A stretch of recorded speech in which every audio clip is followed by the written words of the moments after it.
Welcome to Arc Tech Talk. We would like to wish everyone a happy new year. We are meeting after 1 year's holiday. Yeah. Almost a year. Sadly, we're going to do it last. Yeah, a couple of we missed here and there. So that's the holiday spirit, I guess. So a little bit of holiday weight is put on. So how was the holiday still? For tech, pretty bad. Oh yeah. Lot of scary news. Yes. But let's go into the fun one. So there has been rumors going around that Apple is actually making the old iPhones run slower.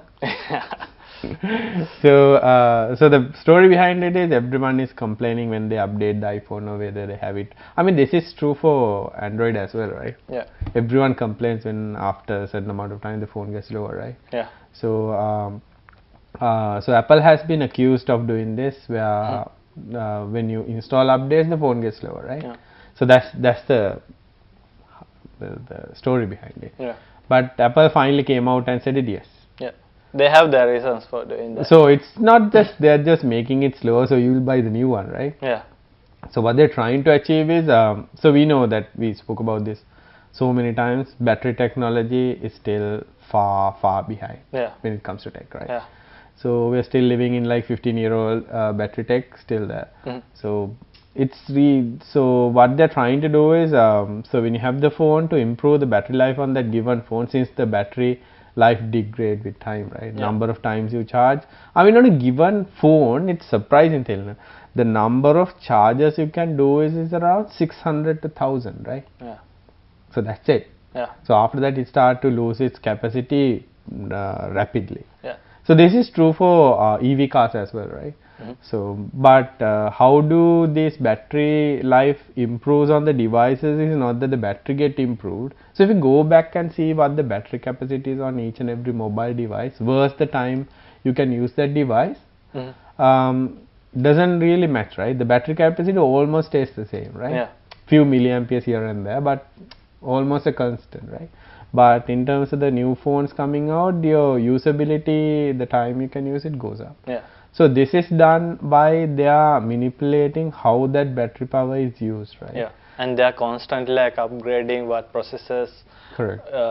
power consumption is, and they are trying to do best to like save power on that. So so what they're trying to do is so when you take a phone now, you had multiple CPU cores, right? Yeah. So you say octa-core, dual-core, whatever. So that basically means it has multiple cores. And then with ARM processors, you get another system where all the cores are not equal. So you may have like 4 1 gigahertz cores and 2 500 megahertz cores, right? So what happens is at the time of the idling time when you don't need much power, let's say you're just checking your email, you actually don't need the other 4 gigahertz cores just to run to check your emails, right? Yeah. So what it does is it switch off all those 4 cores and keep at least 1 or 2 500 megahertz cores running, or switch on them as and when needed. Yeah. So this improves battery life. This is just one way, right? Yeah. And then again it depends on how your wireless connectivity works, then your screen brightness, there are a lot of factors there, right? So what Apple is doing is they are actually slowing the processor down. Yeah. So that actually saves power. Because more processor power you need, more battery you need, right? Yeah. That's the simple way. So that's what they have been doing. So if your iPhone feels sluggish, slower, it's time to change the battery. Yeah. But it's not that simple. You can't just open up and put a battery, right? Yeah. It's not removable. I mean, not only Apple, even this Samsung stuff, you can't remove the battery. Yeah. I mean, it's safe to go to an authorized service center. Yeah. Again, the problem here is still you don't know the battery you're putting is a genuine Apple battery, right? Yeah. That's where the biggest questions comes in, right? So batteries are not safe. So these devices are actually not safe. We know with the Note 7, right? Yeah. They explode. So batteries need to be manufactured in a way that they adhere to a lot of standards. Similarly, they had to be really careful how you manage that battery. Yeah. So when I say manage that battery, how you charge it, so how you discharge it. So that being handled by a system called within the phone or within a car, right? Even EV cars this applies to, right? It's very easy to like overheat a battery, right? Correct, especially lithium polymer type batteries, right? So they have something called a battery management system. It's called a BMS. So it monitors a lot of things. It monitors the battery temperature. It monitors the amount of current it takes, the current it puts into the battery. If you have like multiple cells, right? So how those cells are balanced, right? So if you have unbalanced cells, what will happen is one cell might get overcharged and burst into flames. Yeah. So those lot of electronics are there to manage that battery. Similarly, that battery is also built to a certain standard where those specification matches, right? So then you get these fake batteries, fake clone batteries that coming out of China where they. So the question is, I'm not saying all the batteries that coming out of China is bad, but there are certain batteries that are not good, right? Yeah. So I know for a fact it happens to me, right? So I have a few MacBooks at home. So obviously the battery cycle, we know that 600 times, and one is almost it's a 2013. Yeah. So after 2 years time, how my wife used the laptop, so it depends. So she keep it on the bed, she keep it always plugged in. So the battery life, hers and mine, so it's like 50% differences maybe. Yeah. So I manage my battery quite well, but she doesn't, right? So why she keep it on the bed? What the side impacts on that is, it heats up the laptop, right? Because the vents are getting covered from the bed, so the air can't get in. Yeah. So the cooling system is not efficient. Mm-hmm. So with that, what happens is the battery temperatures goes up. Yeah. So temperature is really bad for battery. That's why one of the Leaf's Low temperature and also high temperature. yeah, low is fine. I mean, we are talking minus degrees, Yeah. right? But high temperature, we are talking Yeah. about 30s, right? Yeah. 30s, 40s, and it goes beyond that. So that's one of the reason why Leaf cars in Sri Lanka, the battery dies in about 30 to 40,000 kilometers, and you lose like 50% of the capacity, right? Mhm. That's one of the reasons. Yeah. So what I did was I ordered a battery because putting a genuine is expensive. So I went and got a cheap battery, and I put it in, right? Yeah. And after a certain amount of time, her touchpad is like coming up, right? I was like wondering what's going on. And then I was like suspicious about this, and then I open it up. Actually, the battery has bulked up. So if I kept it for maybe a month or two, might have exploded. So that's the scary part, right? Yeah. So when you're replacing batteries, you have to be really careful now these days. And So also, if you are keeping on a bed or something, it's very easy to like get inflamed.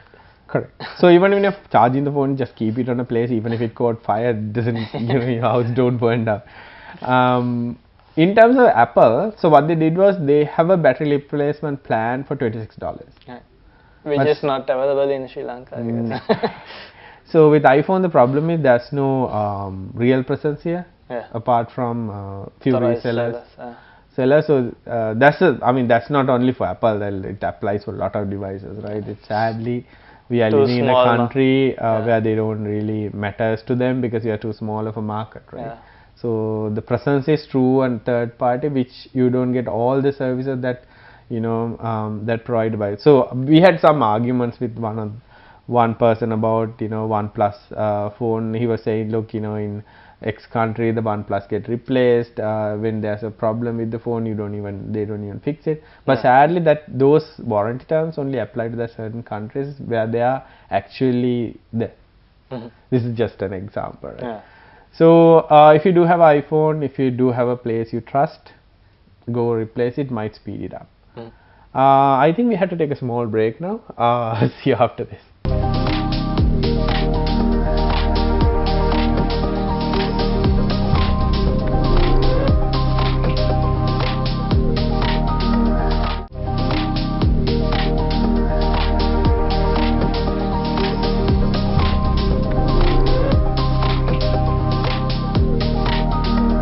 Welcome back. So before the break, we were talking about how bad batteries are. Yeah. With that, we're going into another bad story. Yeah. I It's think the news of the week, actually. Well, what do you call it, Tilne? Well, there are like two exploits, Meltdown and Spectre. So we know, like, we live in a software-driven, computer-driven, hardware world, right? So Yeah. all computers everywhere. So there's a bug. Actually, if you look at it, Tilina, it's not that bad. Yeah. So basically what it does is if we have so it started as an Intel bug, right? So everyone is saying it was there on Intel, and even AMD was saying no, it's not there on our systems, don't even apply patches to it. And later on we found that it applies to even ARM processors that are running phones. Especially Spectre Kalinga. Meltdown, it's specifically mainly for Intel. But other thing applies for everything. Yeah. So so if you go into the detail about this, is a so computers have something called memory, right? So the memory is restricted for that particular application. So let's say I'm an application, Thilina is an application, there's memory to be accessed. I tell the operating system I need X amount of memory, right? So what it does is it will allocate the memory for me, Then I can access that memory, store data on it, do a lot of things, you know, put the passwords in, put a lot of things in, right? But if Thilina asks for access to memory, Thilina don't get access to the memory block common. Thilina get another separate set. So sad story behind how processors implemented. Now they have figured out way that if you have an application installed on your computer, that application actually can access memory location that not been actually allocated to you. The main reason is Kalinga because processors are always looking for ways to like speed up things. They have implemented something called speculative execution. So what it does is it predicts things that you are going to run next and do it for you. Before testing for permission stuff. Before testing that if whether this person has actually have access to this application. So long story short, what happens is, so if you have your credit card information, but this is like a hit and miss thing, right? So it's not like they can actually take that information out at one go, right? If your credit card details in the computer's memory for I don't know for what reason, then a suspicious application is running on your computer, is actually checking for memory location. At that point, if that information is there on your memory, that application can read it. So there's a lot of ifs, right? So it's not like the scary thing is by checking the time which takes you to like get the information, you can see this is on that cache memory or not. So that way they can like get everything they need. So that's not exactly the bad story behind it. So everyone now put up patches, especially Linux, right? Linux came out, they put up a patch. This applied to all AMD as well as Intel processors. Since this is a CPU oriented bug, you can't like exactly patch it with software. So this is a hardware bug, which you can't patch. So what they're trying to do is they're putting a software workaround to fix this. It's like a band-aid for me. It's like a pretty bad band-aid, right? So why I'm saying is bad is, let's say you had 100,000 rupees with you. When you apply this patch, you might lose up to 30,000 rupees. So that basically means if we have a let's say 100 megahertz processor, you might lose 30 megahertz. Because they are going to like switch off those features. And that's pretty bad for especially for high-end devices, right? So you have like a system where we only know this for Linux so far. So we don't know how the patch would work on Windows. We don't know how the patch would work on Mac. We don't know how the patch would work on other devices. For Windows calling, the issue is lot of like third-party virus cards are blocking this update. And if it doesn't support it, it will give a blue screen of death. So Microsoft is blocking some virus. Microsoft is actually not sending the update for some virus cards. So basically, if you have a virus card, just get rid of it. Please, I'm telling you, get the Microsoft virus card. It's making it worse for you than anything else. So if you are not getting a security patch just because your antivirus guard is, I mean, it's fine. This is fine in the 1990s. This is fine in the late 2000s, right? Now it's not. So now it's all about putting that patch in place, making sure that you are smart enough to, you know, well behave on the internet, right? And with applications. So that's how it should be. Antiviruses are just there to make you feel safe. They're actually not making you safe. So this has been, I mean, like, it's not me who's saying it, right? All the security researchers now don't recommend that you install one of these because it creates more problems than solve anything. Right? I mean, I experienced this as, even now I work with a lot of people as help desks, right? Yeah. So I know like people describe what they have, especially corporate clients, and they always describe these problems they have, right? Up to now, up to 30 to 40% of those problems are caused by virus scanners. Right. So they are just getting in the way of things. Correct, especially with email communication. I mean, I noticed that people saying, hey, I sent an email, and then that person is saying, I never got it, and then after, like going through the chain and seeing what has gone wrong, it's basically the antivirus that in the middle intercepting that email and trying to do some, voodoo on it and scan it, and then he actually loses that email, right? So it never goes beyond your computer, but your Outlook or whatever application you use thinks the email went out, actually didn't go out. So it was actually stopped by your virus scanner, which actually didn't give you any proper indication that this has actually happened. Yeah. So this is just one example, right? So if you, now Windows Defender is at a point where if you're on a Windows computer, right? If you're on a Mac, you basically don't need it. Yeah. So at a point where, well, it does the job. As long as you have a genuine Windows license, as long as your Windows Update are turned on, as long as you are installing those updates. And also, you are not clicking suspicious. As long as you're not Internet Explorer, right? You're like, that's like what, the biggest no. Internet Explorer is only there, that's what everyone says, right? Only there to download another browser. We have to take a small break and see you after this.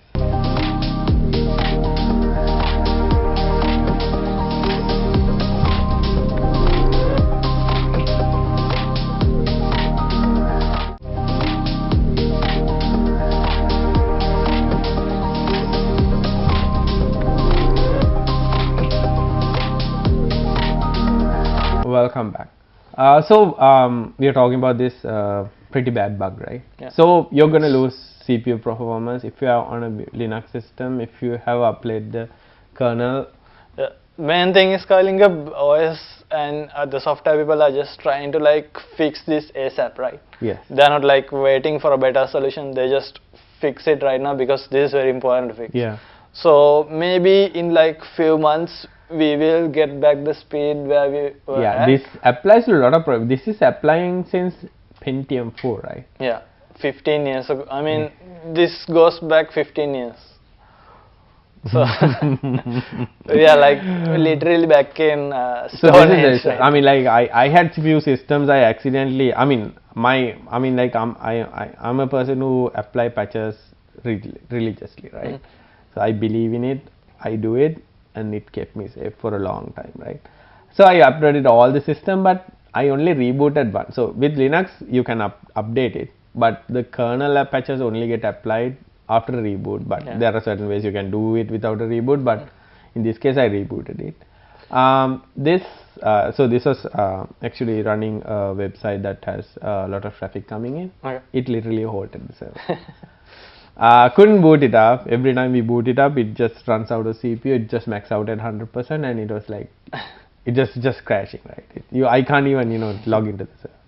So the only way for me to get it up and running was again go with the old kernel, and it fixed it, right? So that bad. So again, like I said, it doesn't mean that all the computers will slow down by 30%, right? Yeah. That's what they predict, up to 30%. Right? Yeah. It's how application works, right? So your application might not even get impacted by this. Yeah. So try it out, right? With Linux, the good thing is even if you put the new kernel in, you can just with another reboot you can just revert back to the old one, right? Yeah. So that's when you're logging in, you can even choose whatever. Yeah, like if you have a like a grub or something, Lilo is no longer used, I guess. Yeah. So if you have like a boot manager install, if you allow it to select the kernels, it's fine. So test it out. Just keep in mind, because if you are a person who's putting updates and if you don't know what went wrong, this might be it. Yeah. What does AMD say? So AMD is saying they are safe, mostly safe, because even that's safe and that's not safe. That's not mostly safe.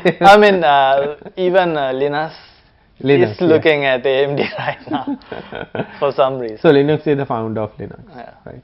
Because in the this meltdown kernel update, they excluded AMD processors. I mean, AMD asked and said, look, it's not there. But apparently after research, certain people found that it even applies to ARM. Yeah. But I think this is good opportunity for AMD. I mean, Intel is, we have to admit that it's popular, right? So, I mean, this is not the first crap bug Intel had, right? Yeah. So, they had this, the Intel management platform bug where like most of their servers are vulnerable. Yeah. They just kept it quiet, they just, you know, like, it didn't come out. But and even this time, what they're saying is they knew about the bug and they were sitting on it because their CEO sold some stocks also. That's the case always.